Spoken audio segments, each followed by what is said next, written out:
Alors, le projet Peacemaker, c'est un projet qui est développé par Peace and Sport, une méthodologie pédagogique pour, grâce au rugby notamment, travailler sur les valeurs d'inclusion, de tolérance, de respect des différences et de lutte contre les discriminations, donc qui est déployé en Colombie, mais aussi au Togo. Et je pense que Benjamin en parlera mieux que moi pour ce qui concerne le Togo. En fait, le projet Peacemaker, tout simplement, on se rend bien compte que le sport peut permettre d'avoir des comportements plus adaptés pour vivre en société. Et Peace and Sport, ce qu'ils ont fait, c'est d'abord par le foot, puis par le rugby, en fait, de mettre toute une pédagogie qui permet d'apprendre à avoir ces comportements en utilisant le sport comme média. Et donc là, en Togo, en s'appuyant sur une association locale, c'est de mettre en œuvre ce projet et donc de former des éducateurs de paix par le sport.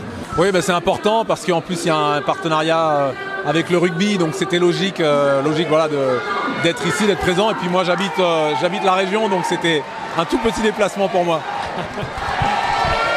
Oui, et puis là c'est vrai que le rugby est utilisé comme média. Moi j'adore ce sport pour ses valeurs de solidarité, le fait d'avancer ensemble.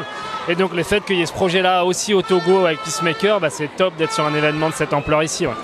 Oui, j'ai pris la présidence du club du Nice Côte d'Azur Athlétisme depuis le mois d'avril et c'est vrai qu'on a une très très belle génération. On avait 4 athlètes sélectionnés pour les championnats d'Europe. On avait Margot Chevrier qui était sélectionnée aussi au championnat du monde, donc aussi à la perche, Margot. Et voilà, on a envie d'encourager. On a plein de jeunes qui fonctionnent bien aussi, qui ont des bons résultats et on a envie de structurer un petit peu plus le club pour accompagner les talents le plus loin possible. On est dans une ville important, c'est la 5e ville de France, donc il faut aussi mettre en place des partenariats éducatifs aussi, que ce soit en études supérieures ou en études secondaires pour faciliter les parcours, puisqu'on sait que l'aménagement horaire des études c'est un enjeu très très important si on veut garder les jeunes dans la pratique, et c'est un enjeu pour le haut niveau, mais c'est un enjeu de santé publique, parce qu'on sait très bien que les jeunes qui restent dans la pratique de sport encadré longtemps ont plus de chances de pratiquer après pour leur santé, ne serait-ce que pour leur santé dans le futur quand ils seront plus âgés.